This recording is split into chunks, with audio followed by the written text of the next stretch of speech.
धीरज सिंह, अटल Hindu foundation का राष्ट्रीय उपाध्यक्ष हूँ। सहकारिता प्रकोष्ठ भारतीय जनता पार्टी से हूँ।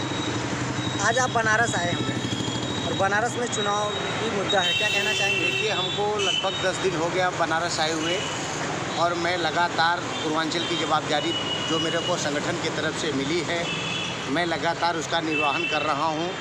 मैं जौनपुर, आजमगढ़, बनारस, गोरखपुर, बलिया, मऊ, भदोही, मिर्ज़ापुर का प्रोग्राम सब अध्यक्ष जी को दिया हुआ हूँ।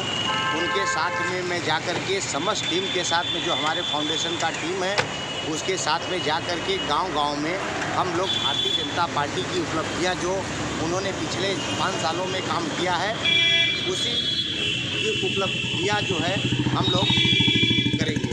लेकिन समाजवादी पार्टी कहती है कि ये तो हमारे विकास कार्यों का केवल वो उद्घाटन करते हैं, योजनाएं तो हमारी थी। देखिए, समाजवादी पार्टी कुछ भी, अभी चुनावी माहौल है, समाजवादी पार्टी कुछ भी बोल सकती है। जो पिछले 2017 से अभी तक जो विकास का कार्य उत्तर प्रदेश में हुआ है, चौतरफा उत्तर प्रदेश में हुआ है, उसको प्रदेश की जनता बखूबी जानती है। इसलिए सपा के कहने से इसमें कोई असर पड़ने वाला नहीं है। अब इस बार देखा जाए तो अखिलेश यादव भी आजमगढ़ से चुनाव लड़ने जा रहे हैं और गोरखपुर से मुख्यमंत्री। देखिए, अभी चुनावी माहौल है, प्रदेश में चुनाव है, वो राष्ट्रीय अध्यक्ष हैं समाजवादी पार्टी के, उनका हक बनता है, वो कहीं से भी चुनाव लड़ सकते हैं, इसमें कोई टीका टिप्पणी करने की ज़रूरत नहीं है। ओम प्रकाश राजभर बोलते हैं कि ये दलितों की पार्टी नहीं है, ये दलितों का शोषण करती है। देखिए, ओम प्रकाश राजभर जी अनाप शनाप बयान देते रहते हैं, उनका कोई अस्तित्व और व्यक्तित्व किसी भी पार्टी में नहीं है।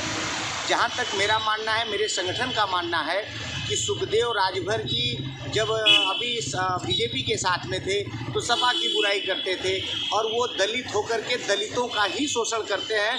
अनेकों इस प्रकार का जो है हमारे पास में प्रूफ भी है, जो मैं आने वाले समय में मैं मीडिया के समक्ष रखूँगा। मैं प्रॉपर गुजरात से हूँ, भारतीय जनता पार्टी युवा मोर्चा से हूँ। मैं उनका कई प्रूफ मेरे पास में जो मैं मीडिया के सामने रखूँगा।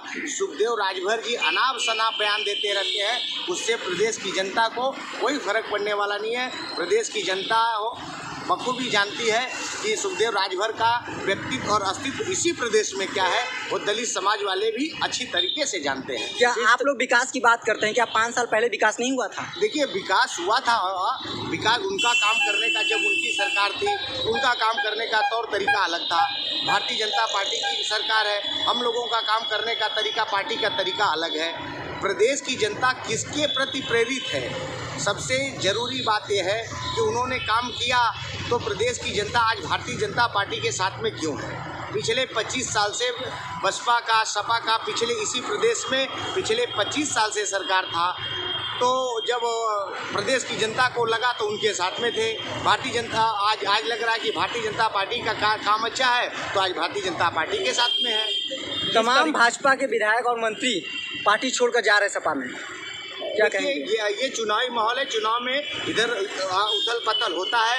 अभी कम से कम सपा के 20 से 25 विधायक, अभी आप लोगों को 2-4 दिन के अंदर ही पता चलेगा कि सपा के कम से कम 20 से 25 विधायक भारतीय जनता पार्टी ज्वाइन करने वाले हैं। सूत्रों के हवाले से हम लोग के पास में खबर है और बहुत जल्द ही आपके सामने ये नाम आएगा। आखिर केवल क्यों भाजपा में जा रहे हैं, क्योंकि बसपा में, कांग्रेस में क्यों नहीं जा रहे? क्योंकि भारतीय जनता पार्टी विकास के मुद्दे पे चुनाव लड़ रही है। प्रदेश के जो अच्छे नेता हैं, चाहे वो समाजवादी पार्टी में हो, चाहे वो सपा में हो, चाहे वो बसपा में, उनको मालूम है कि इस समय प्रदेश का चौतरफा जो विकास हो रहा है वो भारतीय जनता पार्टी के द्वारा ही हो रहा है। इसलिए वो भारतीय जनता पार्टी के खेमे में आना चाहते हैं। ठीक, धन्यवाद।